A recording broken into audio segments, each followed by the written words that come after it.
দূর দূরান্ত থেকে আসা দর্শনার্থীদের পদচারণায় ফেব্রুয়ারি মাসে মুখর হয়ে ওঠে ফুলের রাজধানী। ফুলের সঙ্গে ভ্রমণ পিপাসুদের বিনোদনের জন্য ফুলের রাজ্যে গড়ে উঠেছে কয়েকটি মিনি পার্ক।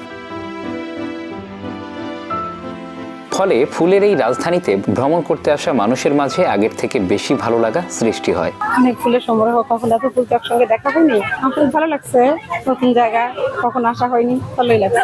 ফ্যামিলির সঙ্গে ঘুরেও খুব ভালো লাগছে। অনেক রকম ফুল কিনলাম, গোলাপ, জিপসি, ওই যে জারবেরা, রজনীগন্ধা, সবকিছু মাঠ থেকে এক কথায় নিজের হাতে তোলা।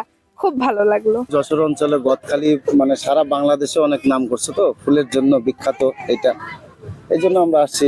পরিবেশটা আসলে সুন্দর, ফুলের তো তুলনা হয় না, অতুলনীয় ফুল। প্রায় 4 যুগেরও বেশি সময় ধরে দেশ দেশান্তরে ছড়িয়ে পড়েছে গদখালির ফুলের সুবাস। গোলাপ, গাঁদা, রজনীগন্ধা, চন্দ্রমল্লিকা, জারবেরা, গ্লাডিওলাস সহ বাহারি ফুলের নজর কাড়া সৌন্দর্যে মানুষের হৃদয়কে নাড়া দিচ্ছে গদখালির ফুলের রাজ্য। ব্যবসা বাণিজ্য ভালো, আর প্রায় এক সিজনে এক একজন দোকানদার প্রায় লাখ খানিক টাকা ক্যাশ হয়, সব বাদ দেয়। যাক, মোটামুটি সব মিলে আলহামদুলিল্লাহ। এখানে প্রথম আকর্ষণ আছে মাথার ব্যান্ড। যে আসুক না কেন একটা ব্যান্ড সে কিনবেই।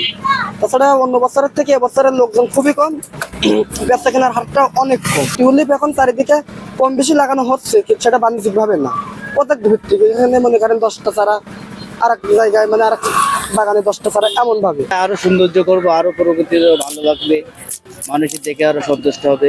দেশের মাটিতে সম্ভাবনাময় এই সেক্টরকে আরো গতিশীল করতে সরকারের পৃষ্ঠপোষকতা সহ সবার সহযোগিতা কামনা করেছেন সংশ্লিষ্টরা। Bangla affairs news desk.